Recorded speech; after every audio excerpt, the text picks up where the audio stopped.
Bien, una vez que se conocen o que se determinan los primeros delta T de temperatura, ¿sí? Una vez que se determinan los primeros delta T de temperatura en la primera interacción, ¿sí? Lo que hacemos es considerar, bueno, ¿qué temperatura, qué delta T pudiera incrementarse un poco más? Unos 2 3 grados más. ¿Por qué? Porque quiere decir que la alimentación entra fría, entonces la alimentación requiere más calor o hay una mayor diferencia de temperatura al inicio. Pero como el calor es sensible, su aportación energética es poca. Entonces, lo que vamos a hacer aquí, o que plantean quien ve, quien diseña, es, bueno, de la temperatura donde entra la alimentación, ¿sí? Si esta alimentación es muy fría o tiene mucha diferencia con la temperatura en la cual pudiera operar el evaporador donde entra, entonces al delta T que corresponde a ese evaporador se le va a agregar un poco más de grados, ¿sí? ¿De cuánto hablamos? Unos 3 4 o hasta 5 grados, ¿sí? Más de delta T de temperatura, ¿sí? Bien, se le agrega, en un primer intento se le agrega ese valor, pero esa cantidad tiene que restarse a los otros dos delta T's, ¿sí? Porque debemos de cumplir, ¿sí? La sumatoria de delta T's. Esta nunca va a cambiar, esta va a ser la misma. La sumatoria de delta T's nos da 65.97 grados centígrados. Esta tiene que ser igual, ¿sí? Entonces, si le vamos a sumar aquí una proporción, esta se la vamos a restar a la otra, ¿sí? A los otros dos deltas de temperatura. Acá no. ¿Sí?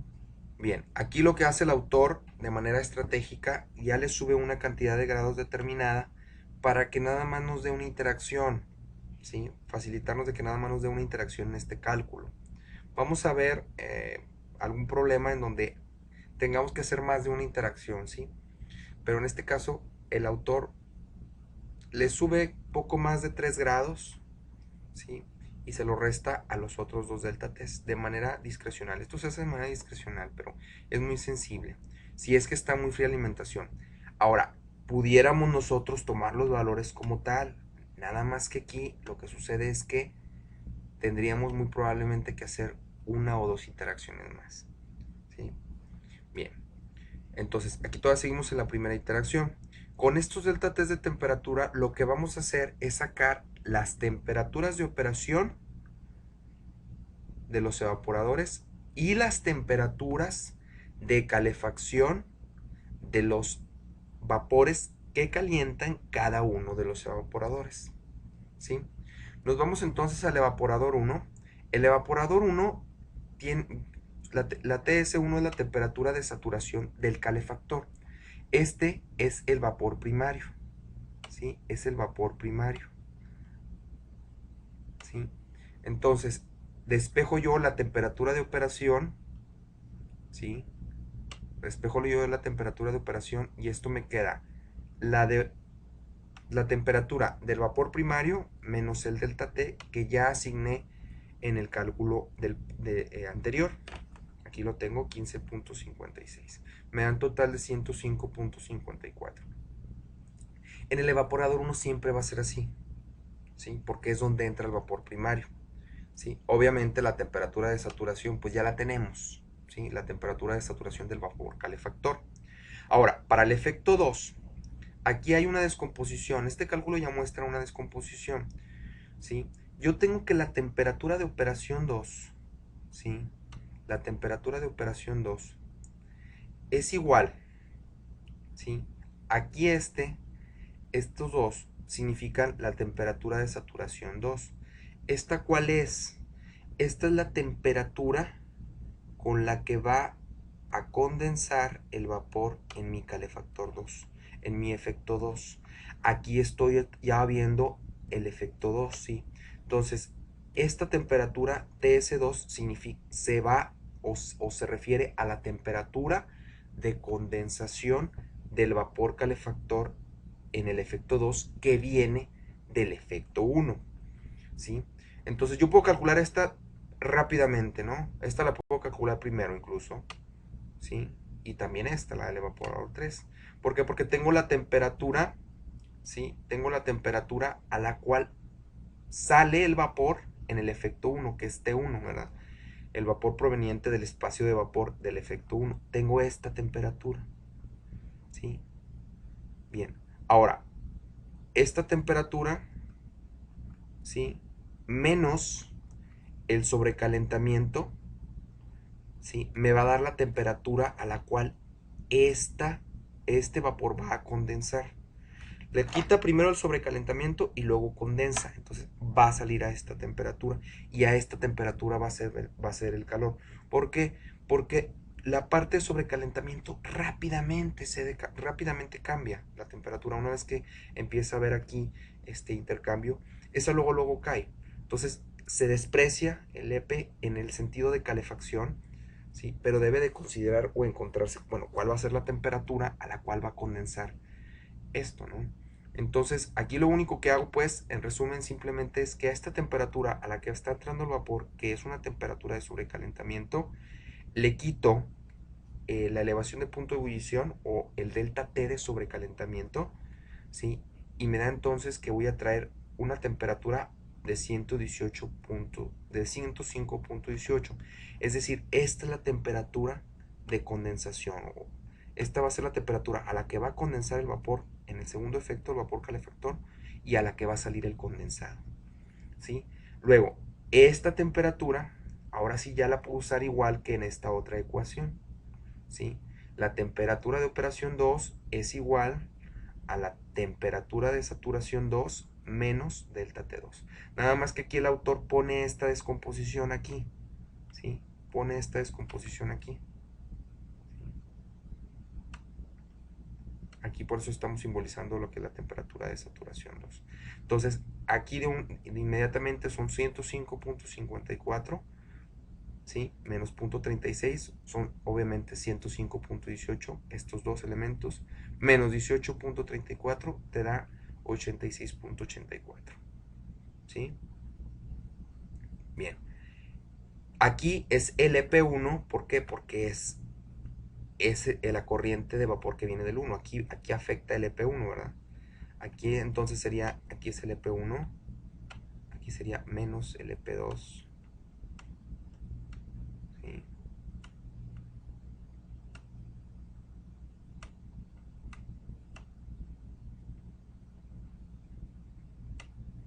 ¿Sí? Y aquí sería menos el EP3, ¿verdad?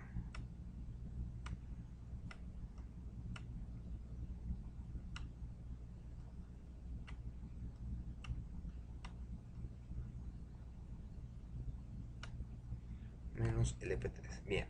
Entonces aquí ya estoy sacando yo para el evaporador 2 su temperatura de operación y la temperatura de saturación a la que va a condensar el vapor de calefacción. Luego para el 3 repetimos el mismo paso, ¿verdad? ¿Sí? Aquí puedo calcular primero lo que es la temperatura de saturación 3. ¿Por qué? Porque uso el vapor que surge del efecto 2, lo voy a usar para calentar el efecto 3. Entonces es la temperatura, así como aquí o aquí, es la temperatura de saturación 3, esta, ¿sí? Menos el delta 3, el delta T3, ¿sí? Aquí yo calculo primero TS3, tengo la temperatura a la que va a salir el vapor sobrecalentado en el efecto 2, ¿sí? Y le quito simplemente su delta T sobrecalentamiento o su elevación de punto de ebullición. Y con esto me va a dar la temperatura a la cual va a condensar el vapor, ¿sí? En el efecto 3, el vapor de sobrecalentamiento. Ya una vez teniendo esta, pues bueno, ya la podría sustituir directamente aquí, ¿no? ¿Sí? Esta sería directamente aquí, ¿no? Pero bueno, aquí el autor descompone, ¿sí? La temperatura de saturación 3 la descompone en la temperatura de sobrecalentamiento menos su delta T de sobrecalentamiento o su elevación de punto de ebullición, ¿sí? Aquí entonces mediante el delta T que ya calculé, 32.07, se lo resto a esta temperatura de sobrecalentamiento y me va a dar la temperatura de operación en el espacio de vacío, ¿sí? Y va a ser esta la temperatura a la cual va a salir el vapor 3, ¿sí? Bien, entonces aquí yo ya encontré temperaturas de operación y temperaturas del vapor saturado que va a condensar y, bueno, a calentar y condensar en cada uno de los efectos. Sería entonces este,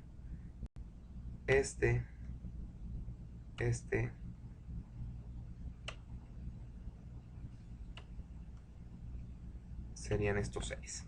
Y aquí en el diagrama ya se presenta, ¿no? ¿Sí? Aquí en el diagrama ya se presenta, ya tenemos unas temperaturas estimadas, ¿sí? Para estos evaporadores. Bien. Ahora, ¿qué sigue?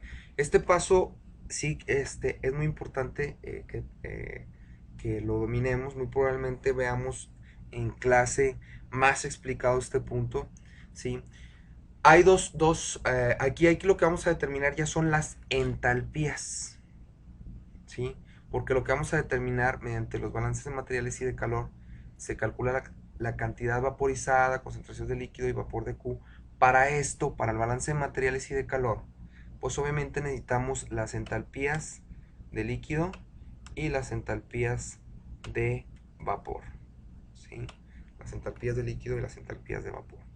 ¿Sí? Aquí primero el ejercicio que hacemos, bueno, calculamos las capacidades caloríficas para cada uno, ¿sí? Para cada uno de las alimentaciones y salidas en estado líquido de los efectos. En este caso entra alimentación, ¿sí? Concentrado del evaporador 1, 2 y 3. Usamos sus respectivos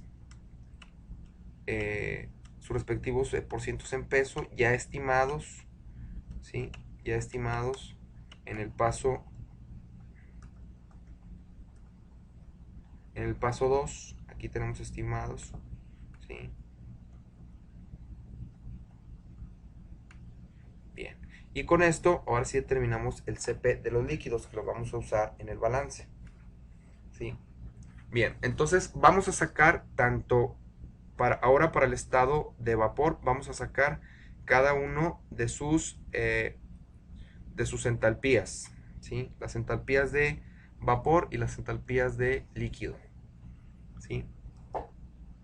Bien, aquí lo que vamos a hacer,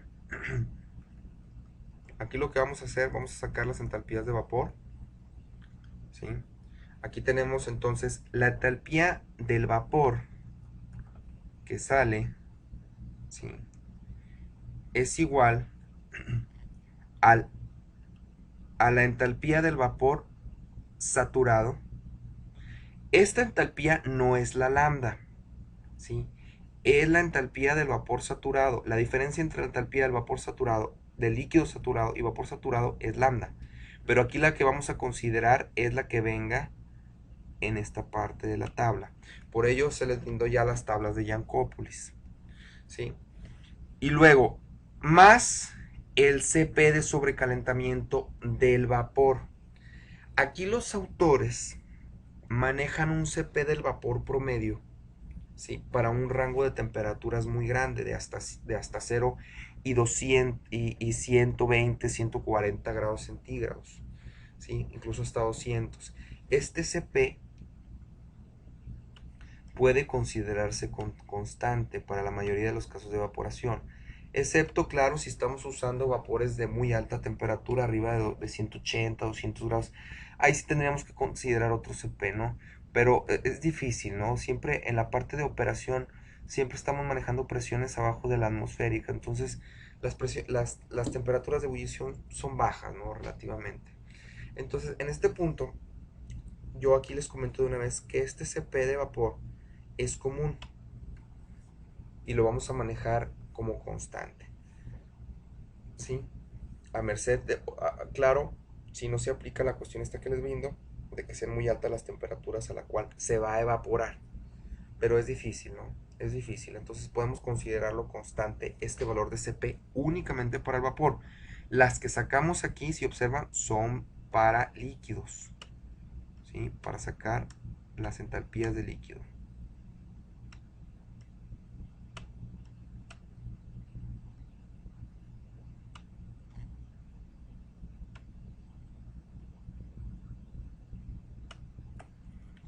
Bien, ahora para el vapor entonces tenemos la entalpía. Esta entalpía viene, se hace una interpolación y la encontramos aquí, es 2684. Tomamos su temperatura, ¿sí? 105.54, la colocamos aquí e interpolamos, ¿sí? En estos puntos X y estamos buscando Y aquí, ¿sí? Repito, es la entalpía con la que carga el vapor, no lambda, ¿sí? Ponemos esta entalpía aquí, entonces esta sería la entalpía de vapor, la entalpía de saturación S2 por el Cp medio que se maneja para el vapor, el cual ya comentamos que es constante para la mayoría de los casos, por la elevación de sobrecalentamiento o el EP1, ¿sí? ¿Por qué? Porque aquí en este, ¿sí? Va a salir un sobrecalentamiento que es el EP1, ¿sí? O el delta T de sobrecalentamiento, como ya lo hemos manejado con anterioridad. ¿Sí? Multiplicando esto nos dice que esta corriente de vapor lleva una entalpía H1, ¿sí? H1 igual a 2685 kilojoules por kilogramo, ¿sí? Bien, después vamos a encontrar ahora lo que es la entalpía, ¿sí? De, perdón, obviamente el calor latente o lambda o la entalpía de condensación o de evaporación. ¿Sí? Esta la podemos sacar de dos formas. A través de la tabla de Jankopoulos, como les mencioné, ¿sí? Nos vamos nosotros a la temperatura, no de saturación, nos vamos a ir ahora a la temperatura de sobrecalentamiento del vapor. ¿A cuánta temperatura va a salir TS1? La calculamos aquí. 121 va a entrar, ¿verdad? 121 en el primer efecto es el vapor primario. Entonces, de aquí, como es saturado, nos vamos a las tablas de vapor y lo podemos sacar de Jankopoulos mediante la diferencia. ¿Sí? Interponemos aquí los dos valores, ¿sí? Para 121.1, interpolamos los valores y sacamos la diferencia. Pero aquí podemos hacerlo más rápido, ¿no? Nos vamos a las tablas de Sengel, posicionamos aquí los 121 grados, ¿sí? 121.1, 121.1 y determinamos de la entalpía de evaporación, ¿sí? El valor. Este sí es directamente lambda. Si ustedes observan son 2220, ¿sí? Son 2220.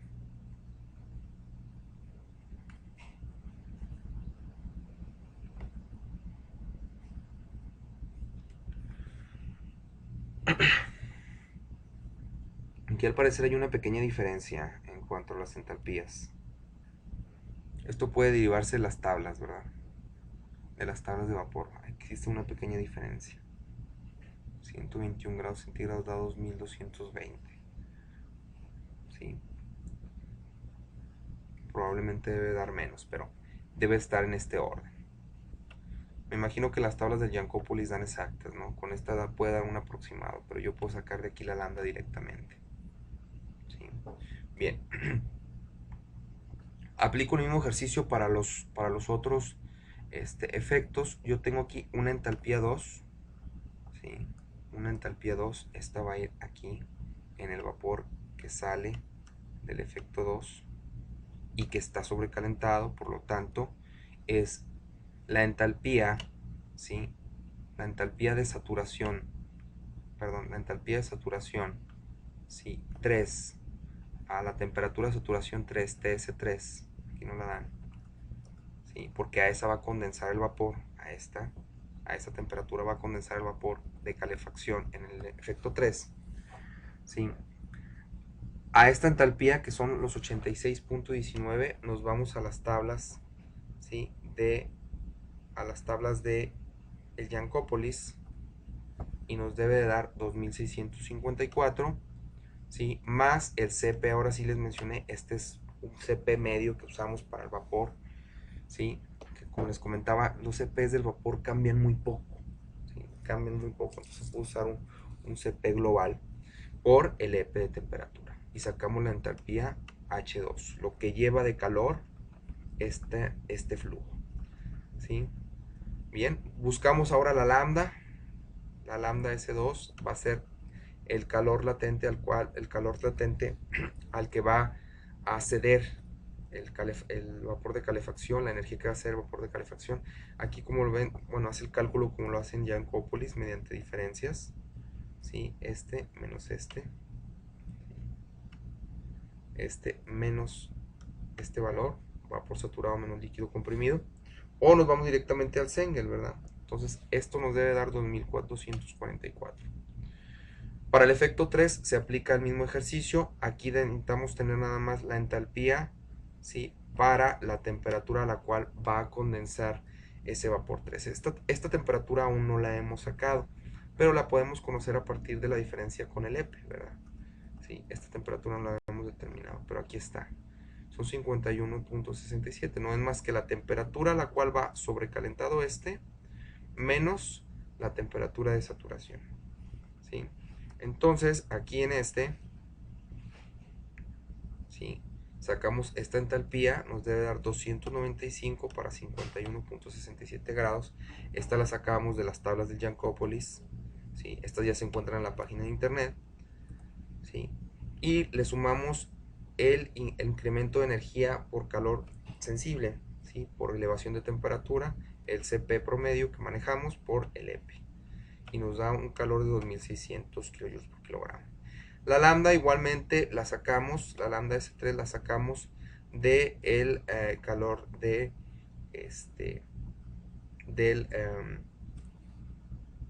de las tablas de vapor del Cengel. Ahora, ¿cuál debe de ser? ¿Sí? Debe ser la temperatura de saturación, ¿sí? La temperatura de saturación 2. ¿Sí?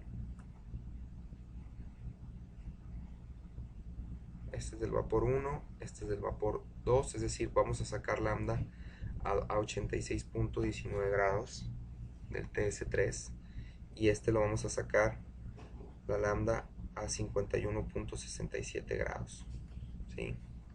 Igualmente esta lambda va a salir de aquí a 51.67. Si ustedes observan, estas son las temperaturas, ¿verdad? Sí, lo vamos a sacar, lambda la vamos a sacar, bueno, en este caso sería de 121, para el evaporador 2 lo vamos a sacar de 105.18, ¿sí? Para el evaporador 3 lo vamos a sacar, perdón, para el evaporador 2 lo vamos a sacar de 86.19 y para el evaporador 3 lo vamos a sacar de 51.67. Aquí viene, ¿sí? Lambda 21, para el evaporador 2 viene de 86.19, que es a lo que va a condensar S3. Y para el otro va a ser 51.67, ¿sí? Aquí está. Esta va a ser igual a esta, ¿sí? TS2 va a ser para el evaporador, el vapor 1.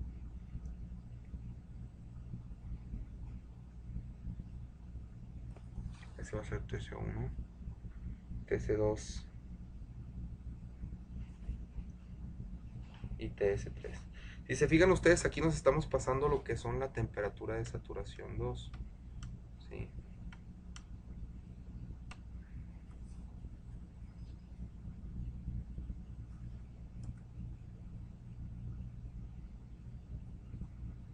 Que esta es la que ahorita vamos a usar en el balance, ¿sí? Nos estamos pasando TS2.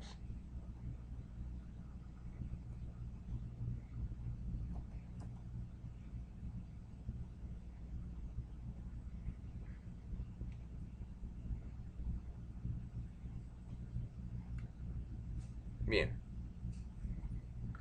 Ahora, ¿por qué estamos sacando estas entalpías? ¿Por qué estamos sacando estos calores, estas entalpías de condensación y entalpías de calor?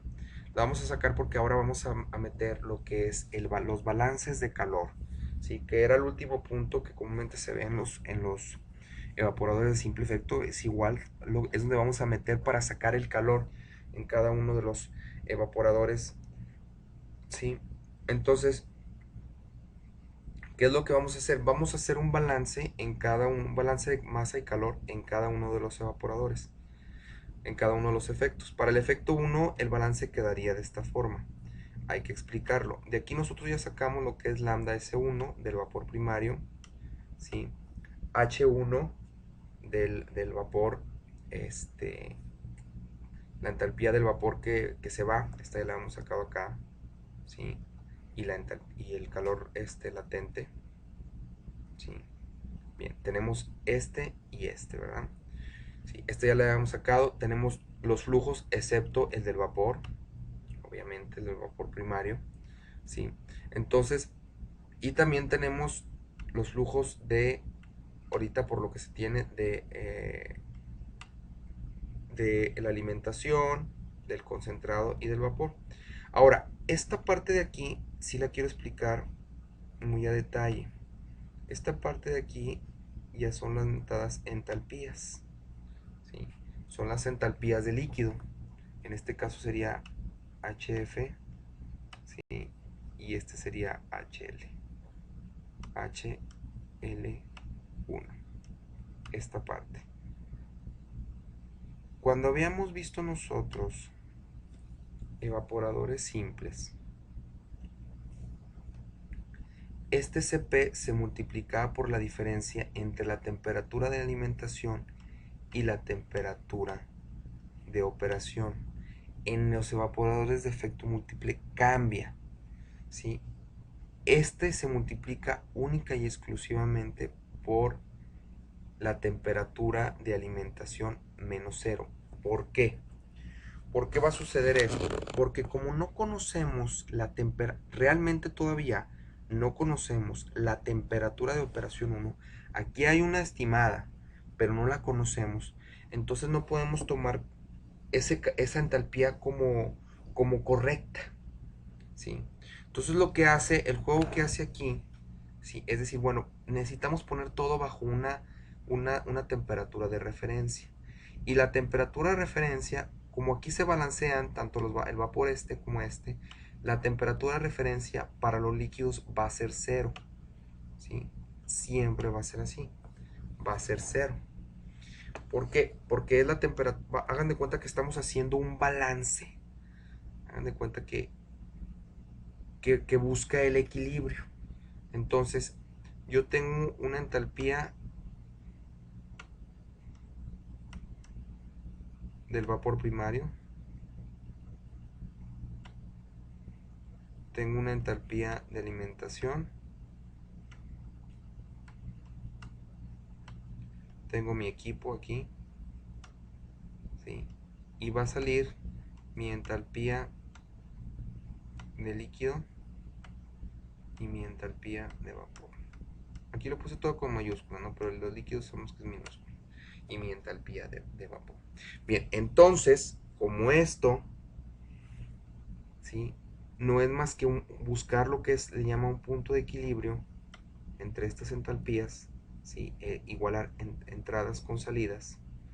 Pues bueno, aquí yo puedo poner todo bajo un mismo plano, ¿sí? En los evaporadores simples poníamos nosotros la temperatura de operación en el espacio de vacío. Aquí, como no sabemos realmente cuál es esta temperatura, como les digo, vamos a colocar aquí 0, ¿sí? Aquí va 0, ¿sí? Bien, entonces en esta primera aproximación, ¿sí? Colocamos entonces 0 y aplicamos el balance para el primer efecto. Nosotros vemos que el balance es calor en la alimentación más calor de vapor de agua. Este es del vapor calefactor, ¿sí? Es del vapor calefactor,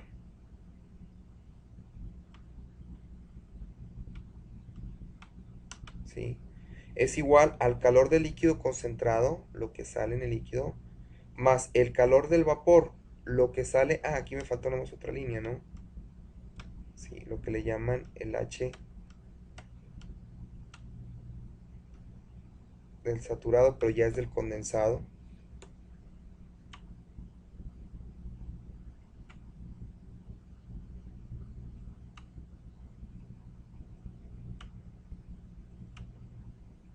Perdón, ya es del condensado, ¿sí? Más el calor de vapor de agua, perdón, este es del vapor que se genera, este es del vapor condensado, ¿sí? Este es del vapor generado.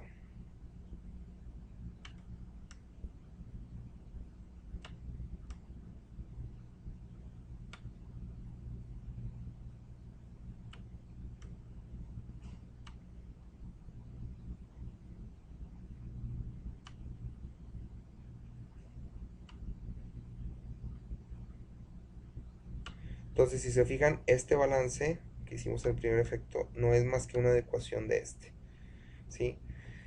Cuando hicimos efecto múltiple, esta H de concentrado, como salía la temperatura de operación, este era cero.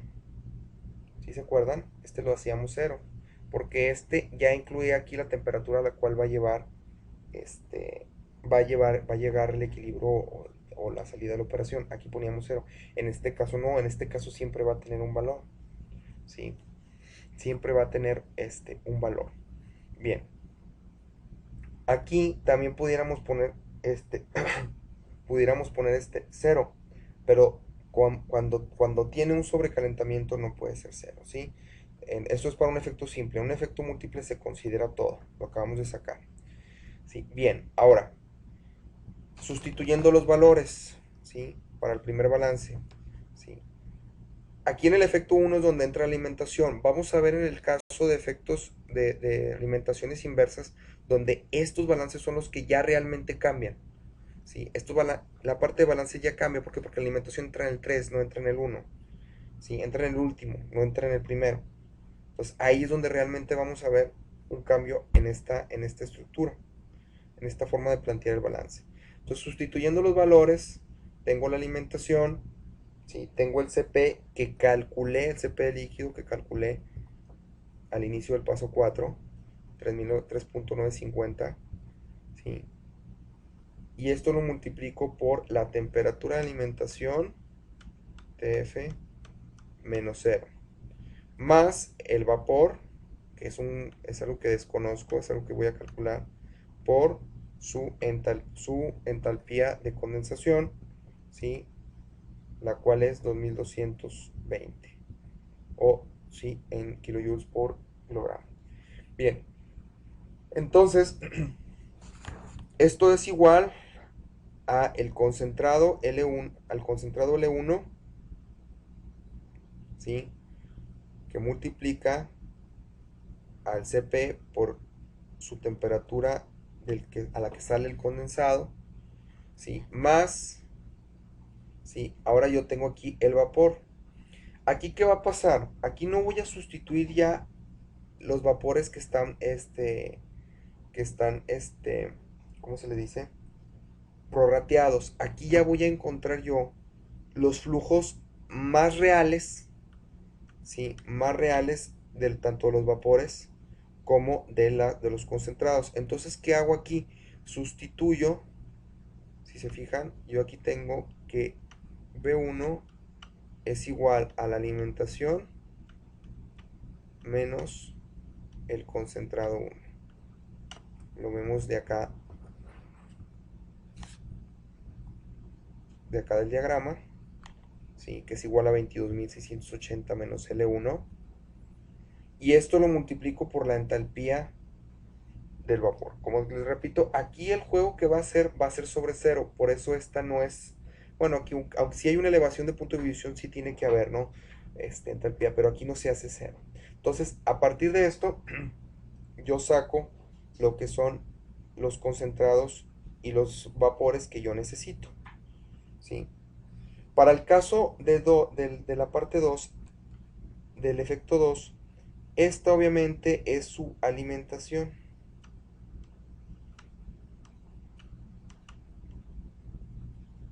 Es la alimentación, L1 es la alimentación, ¿sí?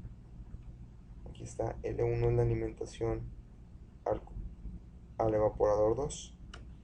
Entonces, esta ya se pone aquí en la parte de calor de alimentación al evaporador 2 es lo que trae, ¿sí? Es lo que trae, perdón, el evaporador 1, ¿sí? Más, ¿quién va a calentar el efecto 2? El vapor que sale, ¿sí? Del evaporador 1 por su lambda, ¿sí? Aquí, como les repito, consideramos despreciable en este punto la parte de elevación de punto de ebullición, se considera despreciable, siempre es así.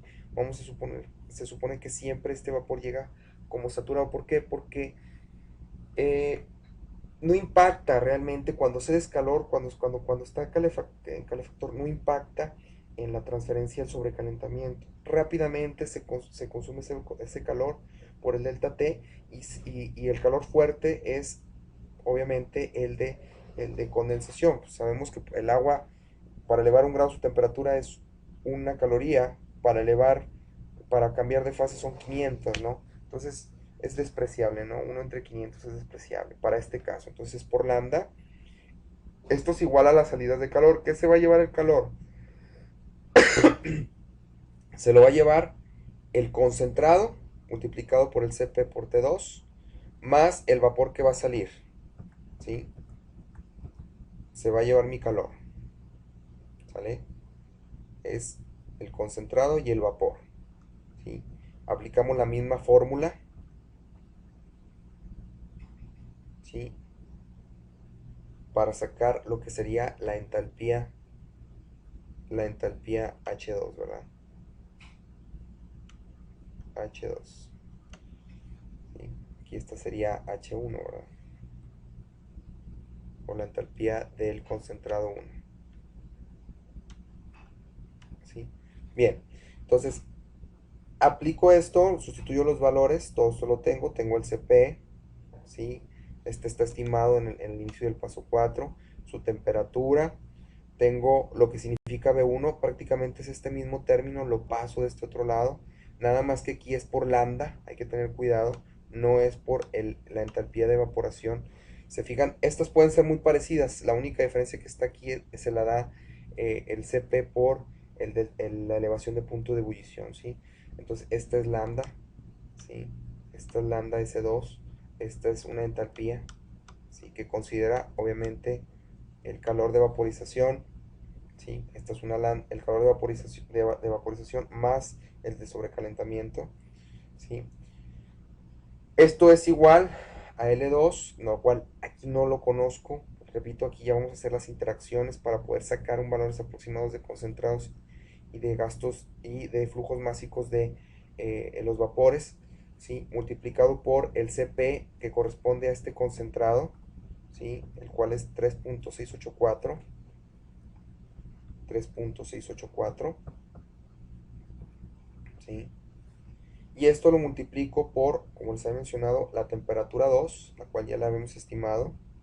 Aquí está 86.84 menos 0.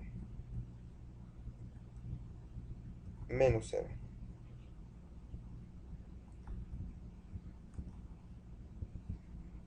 ¿Sí? Bien. Más lo que es el vapor 2. Y aquí vapor 2 sabemos nosotros que es lo que llega, o sea, la alimentación del efecto 2, obviamente el concentrado que sale del efecto 1 menos el concentrado que sale del efecto 2, del mismo efecto, ¿sí? Esto lo vamos a sacar en el diagrama. Aquí está este punto, ¿sí? Sustituimos los valores, chequen ustedes que concuerden con lo que hemos sacado hasta ahorita, ¿sí? Dejando, como les mencionaba, las variables que vamos a buscar va a ser L1, L2, L3, los vapores. Todo esto es lo que vamos a encontrar, ¿sí? Bien, entonces se tienen que resolver de manera simultánea, ¿sí? Si se fijan, las ecuaciones, ¿sí? Las ecuaciones que salen aquí, ¿sí? Tienen, ¿cuántas incógnitas tienen? ¿Sí? ¿Cuántas incógnitas tienen aquí? Tengo nada más de incógnitas el concentrado 2, o sea, ya me imagino, ya viendo las ecuaciones sustituidas, ¿sí? Esta esta, ¿sí? Y esta, perdón, y esta, ¿sí? ¿Cuántas variables o incógnitas hay? Vamos a contarlas. Es el vapor, es, si se observan ustedes, el concentrado 1, ¿sí? Y el concentrado 2. Nada más. Entonces son 3 variables, ¿sí? Y 3 ecuaciones. Por lo tanto, son 0 grados de libertad, ¿sí?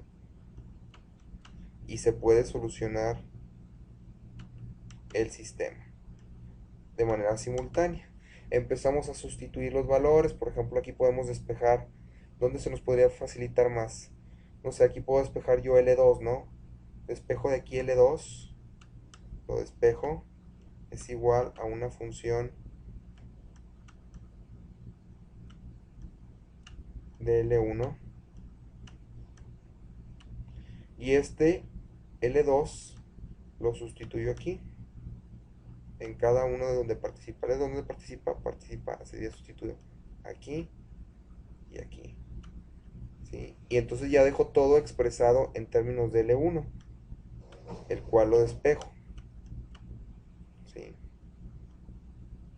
El cual lo despejo de esta ecuación, ya sustituido L2 mediante esta otra ecuación, ¿sí?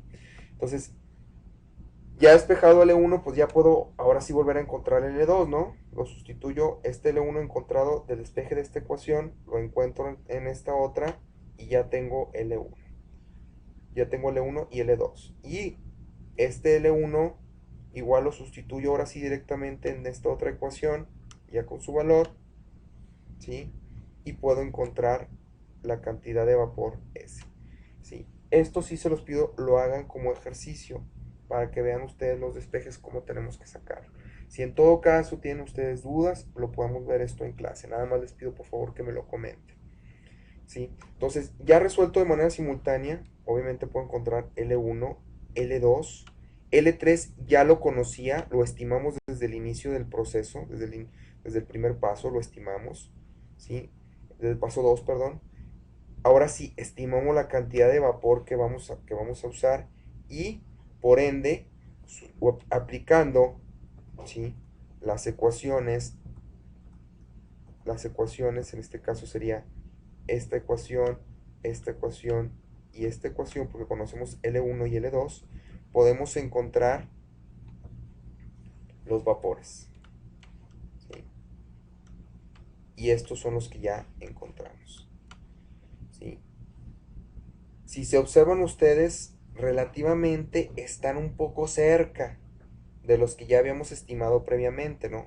De los valores prorrateados que se vieron en cada uno de los evaporadores. Comúnmente, como regla, podemos decir que en los evaporadores que son iguales, ¿sí? Y que no tienen una elevación de punto de ebullición muy grande, como es en este caso, los vapores van a ser muy similares en cada uno de los efectos, ¿sí? Van a ser muy iguales, muy parecidos a lo prorrateado, a la diferencia entre el total dividido entre 3, en este caso de 3 efectos, o el total dividido entre 2, o el total dividido entre 4. Espero no lleguemos a ese punto de 4, ¿sí? Bien, entonces ya tenemos nosotros aquí lo que son todo, tanto volvimos a calcular los volúmenes, volvimos a calcular los concentrados, tenemos las temperaturas, en fin, tenemos todo. Ahora vamos a calcular el calor que cede cada uno de los, cada uno em, este, de los evaporadores, ¿sí? Cada uno del calor que cede el vapor. Esto se hace a través de el flujo másico por la entalpía de condensación de cada uno de los vapores calefactores, ¿sí? Para este caso, para el evaporador 1 es el flujo, obvio, flujo másico del vapor primario por la lambda del vapor primario, ¿sí? Aquí lo que hace el autor ya lo transforma, este flujo lo transforma en segundos para multiplicarlo por, eh, por 2200, esto está en kilowatts, ¿sí? Esto está en kilojoules, perdón. Esto está en kilojoules por kilogramo, ¿sí? se multiplica por 1000 joules. Esto está por joules por kilojoule para convertirlo a joules, ¿sí? Y esto está multiplicado por este cociente que significa kilogramos por segundo.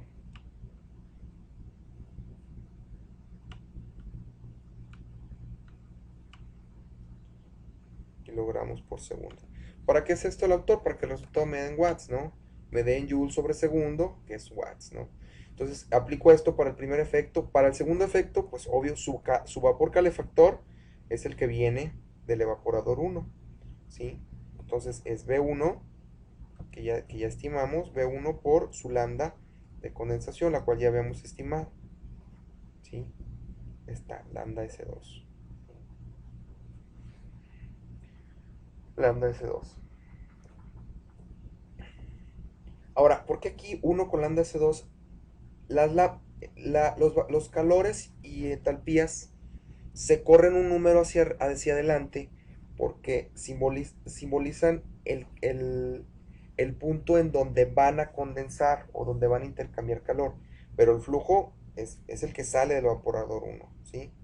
Es el que sale del evaporador 1, ¿sí? Por lambda 2. Esto me da 3.492 por 10 a la 6 watts. Para el evaporador 3 me da igual el mismo calor. Bien, entonces, ahora vamos a calcular con cada uno de estos calores, vamos a calcular las áreas. Nos dan las U de transferencia, estas son dadas, ¿sí? Para los equipos, y nos dan, y ya habíamos determinado nosotros dos delta T's, que son los mismos que ya habíamos estimado, ¿sí? Son los mismos que ya habíamos estimado. Aquí están, ¿sí? Bien, entonces estos ya los sustituimos en esta ecuación, ¿sí? 15, 56, 18, 34, 32, y vemos las áreas, ¿sí? Las áreas, dice el autor que están en promedio cercanas, ¿no? ¿Sí? Están en promedio cercanas, hay un área promedio de 104.4 metros cuadrados. Si las vemos así, con una diferencia entre 6 y 7 metros cuadrados de área, pues en sí es muy poca área, ¿no? En términos de superficie es poco, ¿no? Podemos nosotros considerar que son iguales, pero si ya vemos áreas arriba de 10, de 15, pues ya es algo considerable, ¿no? Sí, entonces sí, ahí sí, para que vean, debemos de realizar una segunda interacción, ¿sí? Aquí dice, si las áreas no son casi iguales, esto definitivamente se presta al criterio de quien está diseñando, ¿no? Sí, aquí lo más aproximado que estés, pues bueno, será bueno, ¿no? Pero en la realidad muchas cosas no funcionan, o casi nada funciona como se diseñó, ¿no? Se le puede dar un poco ¿cómo podemos decirlo? De exageración o de sobredimensionamiento, ¿no? Si yo viera que me dan estas áreas, yo diría, pues, ¿sabes qué? Pues ponle una de 100. Ahora sí, el siguiente paso, como ya tenemos las áreas, ahora sí, el siguiente paso es corroborar que los delta T de temperatura que estamos usando, ¿sí? Son iguales, ¿no? Son parecidos. Entonces, nosotros sacamos el delta T medio, perdón, el área media, a través de la suma de las áreas dividido entre el número de efectos, ¿sí? Saco delta medio. Entonces, yo voy a sacar lo que se llama la primer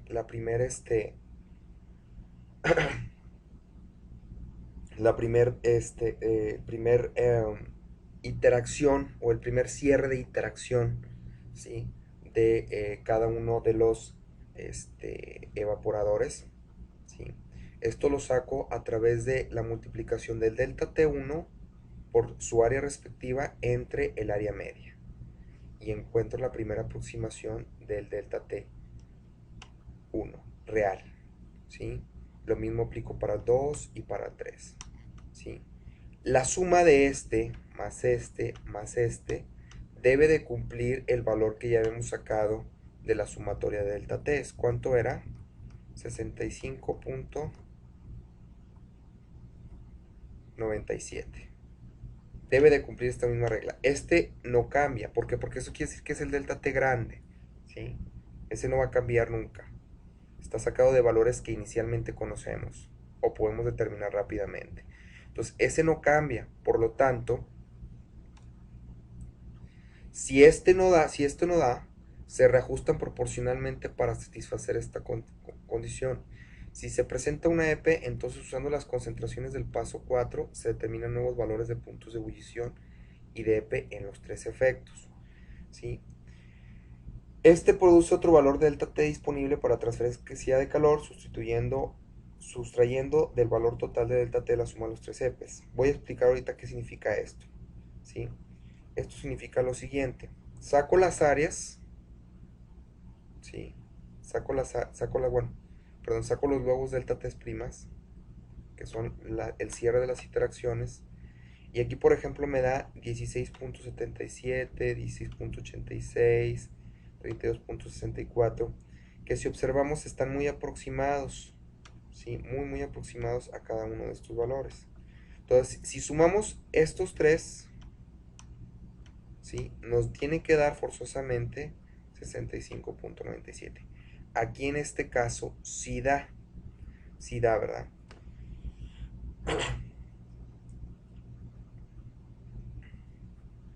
Sí.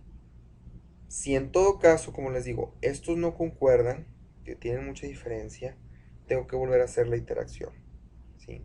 Tengo que volver a hacer interacción con estos delta T's. O sea, tengo que partir a partir de este nuevo delta T's, ¿sí?, de estos nuevos delta T's, y con las elevaciones de punto de ebullición, ¿sí?, volver a sacar otra vez estas temperaturas, ¿sí?, volver a aplicar lo que son sacar nuevamente entalpías, ¿sí?, calores sensibles, y volver a sustituir aquí en las ecuaciones para encontrar el flujo de vapor, los flujos de vapor, las lambdas, y multiplicarlas y volver a sacar las áreas, ¿sí?, y volver otra vez a estimar estos valores delta T' a través de las áreas medias, ¿sí?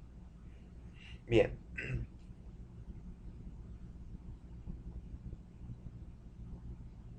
Bien.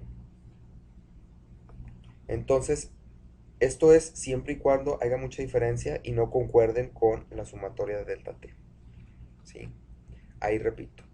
Ahora, hasta aquí podemos decir que terminamos, ¿sí?, para este caso, ¿no? Los valores del volumen B1, B2 y B3 que se han calculado difieren muy poco de los valores supuestos. Esto significa que la concentración de X para cada efecto cambiará poco, y lo mismo sucederá para el valor de elevación de punto de ebullición. ¿Por qué? Porque acuérdense que los primeros estimamos, ¿verdad? El del evaporador 3 no hay problema. Esta concentración viene dada por el problema, pero el problema son estos dos, ¿sí? Si cambia mucho, es otro punto, si cambia mucho, ¿sí?, lo que son los volúmenes, estos, con respecto a los que se prorratearon al principio, pues quiere decir que va a cambiar sustancialmente también la elevación de punto de ebullición, porque la concentración, ¿sí?, la concentración del concentrado van a ser diferentes. Entonces ahí tengo que volver a calcular otra vez el punto de ebullición y volver a hacer todo el ejercicio nuevamente desde el punto 4, ¿sí?, desde el punto 4, ¿sí? Mentira, no, desde el punto donde calculamos los CPs, que fue en el punto, déjenme acuerdo aquí, en el punto 3. Aquí está, los calculamos a partir del punto 3, del paso 3, ¿sí? Pero en este caso no pasa así, los volúmenes son muy parecidos a los prorrateados, entonces la concentración va a cambiar muy poco. Entonces podemos aseverar que estas concentraciones que nosotros ya definimos, ¿sí?, para el intercambiador 1 y 2, ¿sí?,